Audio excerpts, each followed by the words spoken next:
Hey everyone, happy 2020. Welcome to the Thursday video. Welcome to the new year. Hope everyone had a good holiday season, good New Year's. And we're gonna build a quinzee today and then camping it tomorrow. My in-laws have a little property out at a lake, so they've graciously allowed me to come out here and pile up a bunch of snow, hollow it out, and sleep in the quinzee. That's technically what it's called. Some people call them igloos, but igloos are different. You know, you're carving out blocks and building it out of blocks of snow. This, we pile it up, we let it sinter, which is kind of congeal into a mass, and we hollow it out. And anyways, enough chat about that. We're gonna pile up some snow. One of the tricks, as you go, you mix up the snow and you get all the different temperatures and layers and consistencies combined, and that helps it congeal better. Enough of this.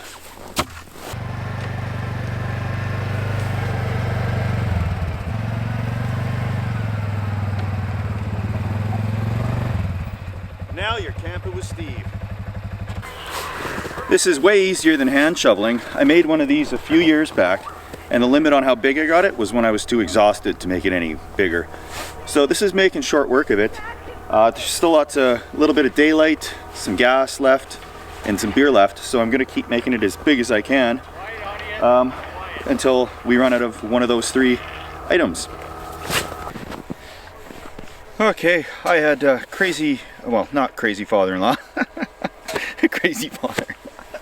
Oh, that hits the blooper roll, okay. So I had father-in-law, not crazy father-in-law, doing the equipment operating here and bringing the snow, and then I was just piling it on top, and we're not done yet because I want this to be pretty big and comfortable inside. It's early enough in the season we could use it all winter long. So it's usually step 2, it's step 1.5 because we're not even done step 1 of piling up the snow yet. So cheers everybody, and take a little break for step 1.5 today.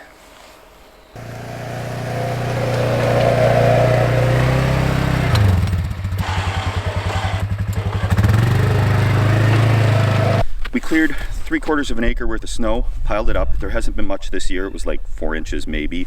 So it took a lot to get a pile just this big.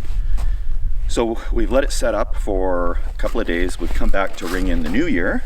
And what better way to start 2020 than sleeping in a humongous pile of snow down at the lake. So a brief recap of what I know about these things is, 1, you gotta let the snow sit there for a little bit before you try to hollow it out. Because if you don't, you're really risking a collapse.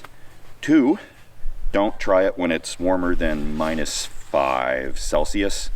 So in Fahrenheit, that is, did the conversion there.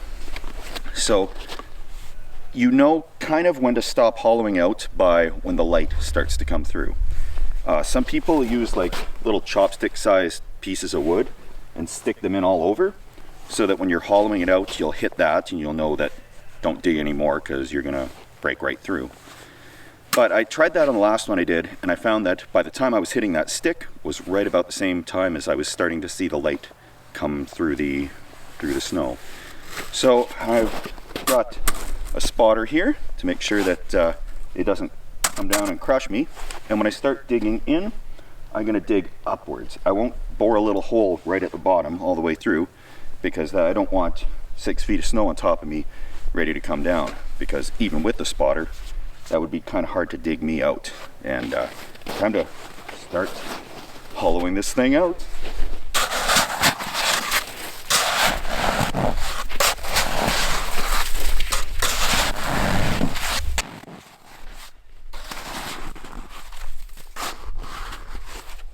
We've been hollowing this out. A couple of neighbor boys came over to give me a hand because who can't resist building a snow fort, right?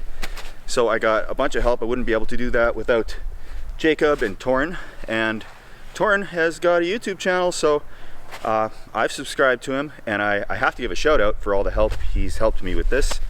And I'm gonna show you what we got inside so far.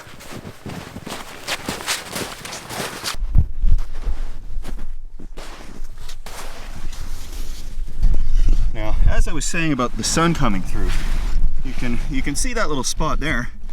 that's when it's definitely time to stop.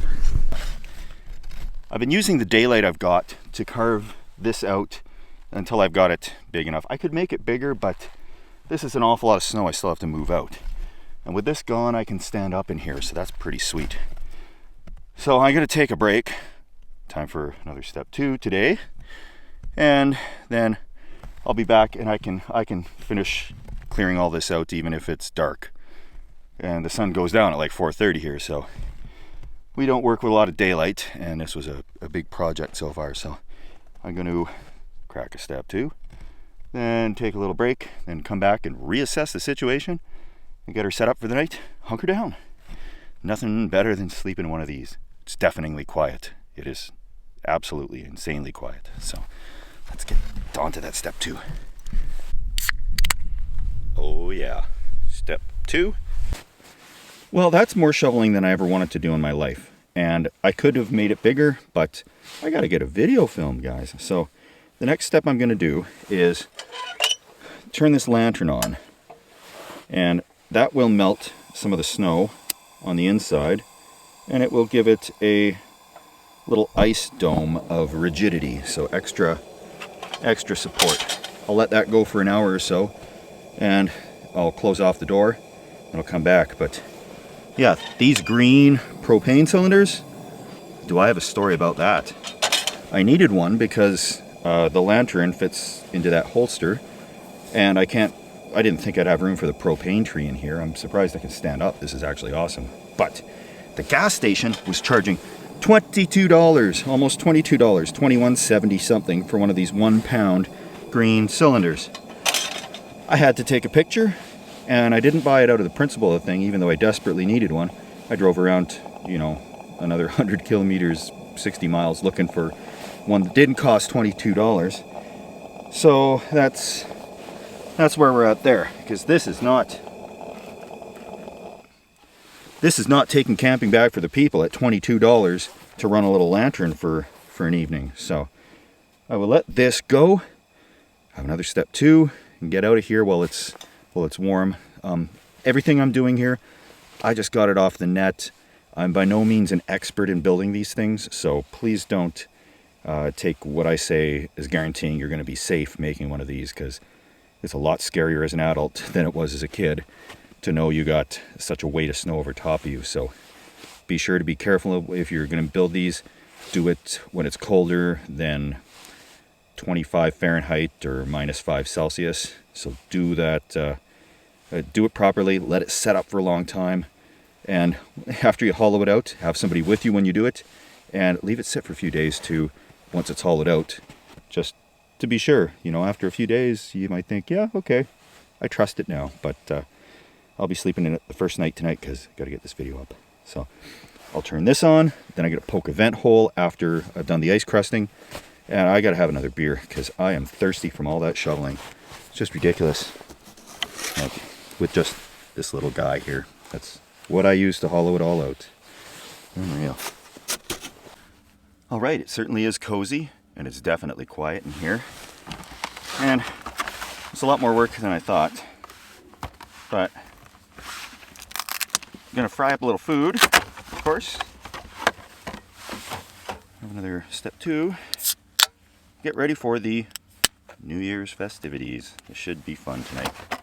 So I did drill a vent hole actually right up by the stove there, and I got TV for later.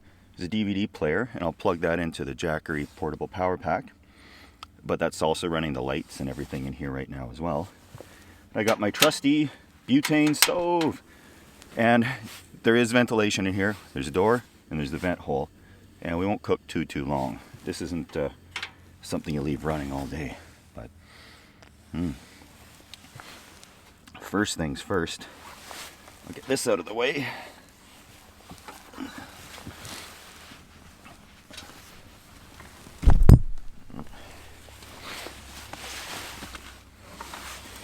And I'm going to plug in the rice cooker to get the rice going. Yes, thrift store rice cooker, $19.99. Oh, it could have ended very badly. Slippery table. Okay. And Oh man, I need a power bar. I could see this going real bad. I'm gonna rearrange stuff here. Okay, well that's better. This jackery can actually supply this thing with up to 500 watts. When I picked out this rice cooker, I got one that was 300 watts so that I could run it off the battery pack. And we'll get the rice cooking. And everything's gonna be all right.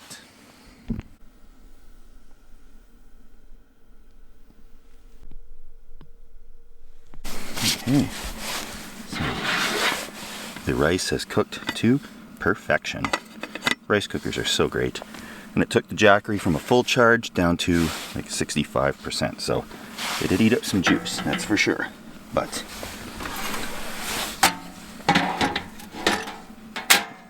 are going to throw on meatballs with the sweet and sour sauce. And I have a little foil pouch with some broccolis in it because I like to be healthy. Yeah, right, eh? Pre-cooked frozen meatballs. Now they say you should cook these in the oven, but I don't have an oven out here so far yet. That will change one day. Alright. Don't bring my shank with me, but nature gave me my own knife. Put this in there. And I'm going to turn this on to low simmer. Put in this oil pouch off to the side to kind of steam with this stuff. Voila! Oh, dinner time. So, oh, rice. I always like to add some butter into the rice when I put it in the rice cooker. Sticky rice too. Look how sticky that is. Yum yum. And I'm going to head out for some New Year's festivities after I chow down here. And yeah, I always have people say I'm not eating enough vegetables, so today, guess what? There's some broccoli. We are gonna put some broccoli in here.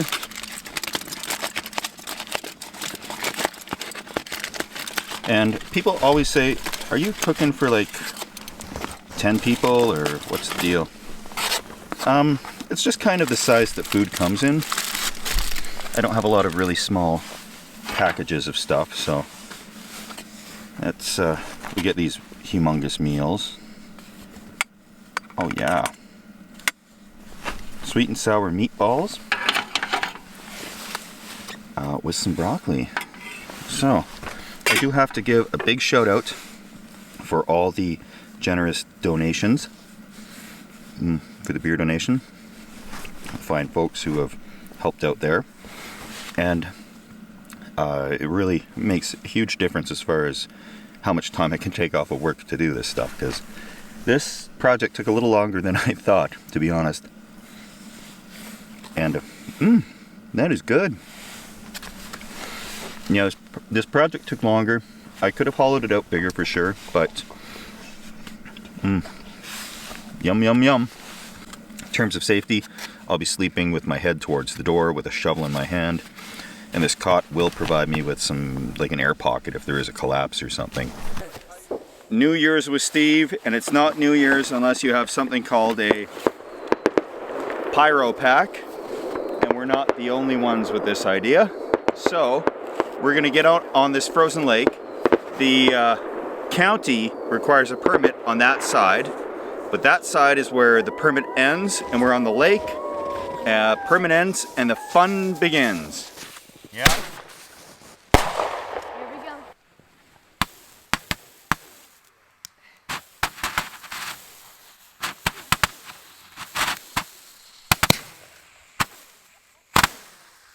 Sorry guys for the thing. Oh, and by the way, I think I forgot to do this. or whatever. You guys know what's up. My name is Jordan. Welcome back to another video. So we got to be quick and quiet with these fireworks. That was not quick or quiet. We're gonna scoop these up and get the heck out of here before the cops come. So happy 2020, guys. Time to curl up and see you guys later. Keep my head right by the door.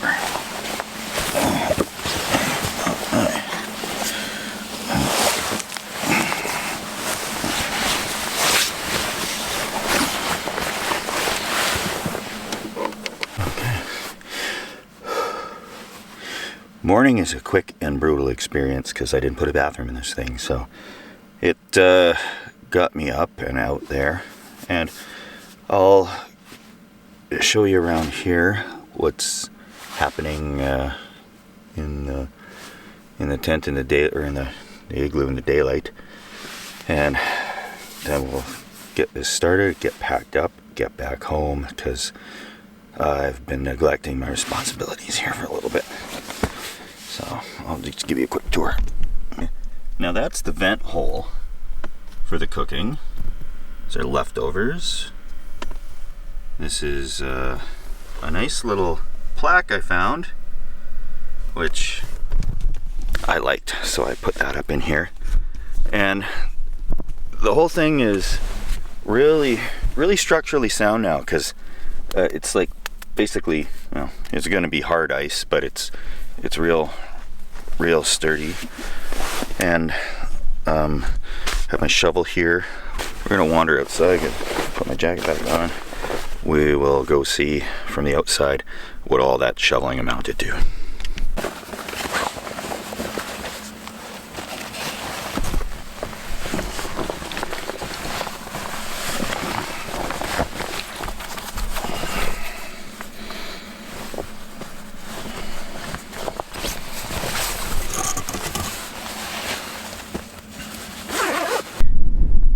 Back to this thing when it's minus 40.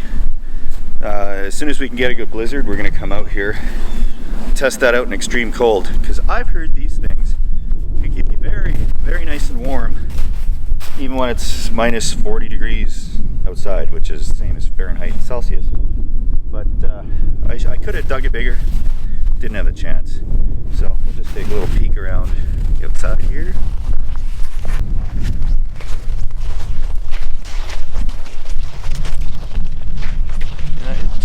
It worked out okay.